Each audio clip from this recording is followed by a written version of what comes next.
राज्य के श्रम एवं नियोजन मंत्री सत्यानंद भोक्ता पहली बार चुनाव जीतने और मंत्री बनने के बाद पिपरवार कोयलांचल पहुंचे हैं। ये एरिया इसलिए सबसे ज़्यादा इस समय हाईलाइटेड था क्योंकि यहाँ पर जमीन संबंधी जो भी समस्या थी उसको लेकर लगातार यहाँ पर जो भू रैयत हैं आंदोलन कर रहे थे। खास करके टाना भगत भी अपनी जमीनी समस्याओं को लेकर काफ़ी प्रयास कर रहे थे। हमारे साथ खुद मंत्री जी मौजूद हैं। मंत्री जी, क्या कहिएगा जमीन मालिकों के साथ इतना अत्याचार?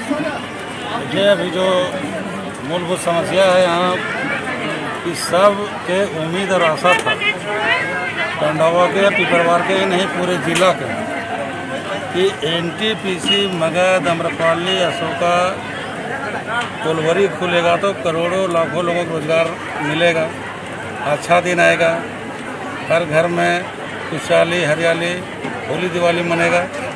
कोलवरी खुल गया, किन्हीं को ज़मीन ले लिया, उत्खनन हो रहा है, उसको मुआवजा नहीं मिला, किन्हीं को नौकरी नहीं मिला, किन्हीं का सत्यापन नहीं हो रहा है। तो धीरे धीरे आंदोलन बढ़ रहा और कोई सुनने वाला नहीं था। माननीय मुख्यमंत्री हेमंत सोरेन जी ने आदेश दिए कि आप लोग जो गरीब का जो समस्या है CCL में BCCL में जिस जिला के जनप्रतिनिधि हैं, मंत्री हैं, विधायक हैं, आप लोग जाइए, समस्या को सुनिए और उनके साथ न्याय होना चाहिए। तो जिला में बैठक किए थे, अंबा प्रसाद जी थे, किशुनदास जी थे, हम भी थे और अनुमंडल पदाधिकारी सिमरिया के अध्यक्षता में कमेटी बनाई गई है। उसमें 5 सदस्यीय कमेटी है कि किनका ज़मीन गांव में है और कोई दूसरा को तो सत्यापन नहीं कर रहा है, तो न्याय देने के लिए कमेटी बनाए हैं कि सभी को रेगनो विलेज पर जाइए, सत्यापित कीजिए, नौकरी दिलाइए और मुआवजा दिलाइए। तो इस निमित्त सरकार राज्य स्तर पर जिला स्तर पर काम कर रही है, आगे भी काम करेगी। और चतरा जिला खासकर हम लोग को विधानसभा क्षेत्र है, तो पूरा मेरा प्रयास रहेगा कि जितने हमारे विस्थापित हैं, प्रभावित हैं, उनके साथ न्याय हो। जो भी यहाँ का कोयला का उठाव होता है, स्थानीय लोगों को रोज़गार मिले, जो भी गाड़ी चलती है स्थानीय लोगों का रोज़गार मिले। क्योंकि हर व्यक्ति कहे कि चलो भाई अब गुजरात पंजाब में काम करते करते उम्र मेरा ख़त्म हो रहा है, इसलिए बैंक से लोन लेकर ये गाड़ी लेंगे, चलाएँगे, हाईवा चाहे 12 चकवा 18 चकवा, तो किस्ती दे के कुछ न कुछ पैसा बचेगा तो बाल बच्चा के लालन पालन करेंगे। लेकिन गाड़ी लोग चलाते हैं, उसके बाद गाड़ी भाड़ा बाकी रह जाता है, गाड़ी खींचा जा रहा है। इन सभी बिंदु पर हम लोग होमवर्क कर रहे हैं और हर महीना में बैठक भी कर रहे हैं। और 2 महीने पर जिला स्तर पर बैठक होगी और अनुमंडल स्तर पर अनुमंडल पदाधिकारी करेंगे। आपको कोई शिकायत है, कंप्लेन है, जिनके पास ज़मीन चला गया, मुआवजा नहीं मिला, नौकरी नहीं मिला, तो आप वहाँ कंप्लेन कर सकते हैं।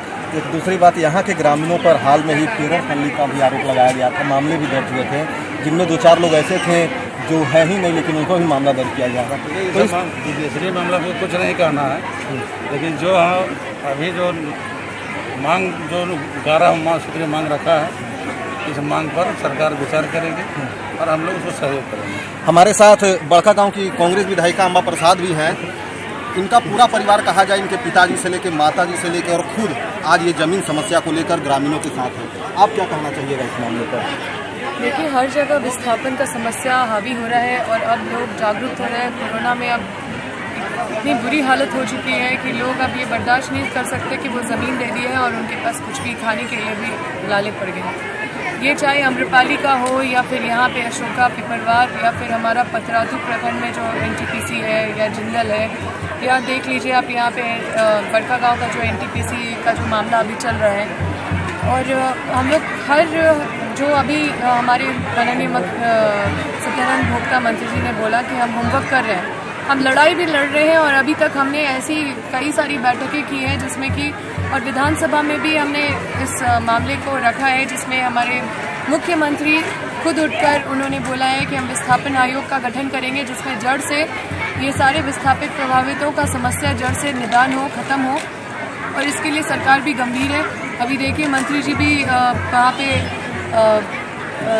चतरा में बैठ के वहाँ पे त्रिपक्षीय वार्ता किए हैं और उन्होंने मैनुअल लोडिंग का जो हमारा समस्या था, जो इनके पास रखा गया था, वहाँ पे हमने जो आंदोलन हुई थी उसमें अगुवाई की थी और इनके माध्यम से हमने वहाँ पे मैनुअल लोडिंग की तरफ वहाँ पे जो पहल मंत्री जी की तरफ से हुई है, यहाँ पे भी वो सेम वहाँ पे भी होगी। मैनुअल लोडिंग हम लोग चाहेंगे कि कंपनी ज़्यादा से ज़्यादा कराए, बड़ी बड़ी मशीन्स का काम नहीं ले और लोगों को मौका दे, क्योंकि बहुत सारे लोग हैं जो पढ़े लिखे नहीं होते हैं और जो अनस्किल्ड है, उनको कोई भी रोज़गार नहीं मिल पाता है और इसी बहाने उनको दरकिनार कर दिया जाता है। और ये सबसे शर्म वाली बात है कि मुआवजा भी और पुनर्स्थापन, ये सब जो मूलभूत चीज़ है जो कानूनी रूप से उनको दे के काम करना चाहिए, वो सब भी नहीं कर रही है। CSR से क्या कर रही है, कहाँ घोटाला हो जा रहा है, कहाँ चला जा रहा है, कहाँ छुप जा रहा है, कुछ पता नहीं जा रहा। लेकिन अब हम इन चीज़ों पे पूरा कड़ी नज़र रखेंगे और किसी भी हाल में ऐसा नहीं होने देंगे कि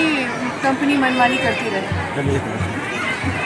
आज सरकार पिपरवार में आई है और जिस तरह से सकारात्मक बात मंत्री जी और विधायक जी ने की है, कहीं न कहीं अब ग्रामीणों में ये आशा और विश्वास की किरण जगी है कि उनकी जो भी समस्याएं हैं अब जल्द दूर होगी।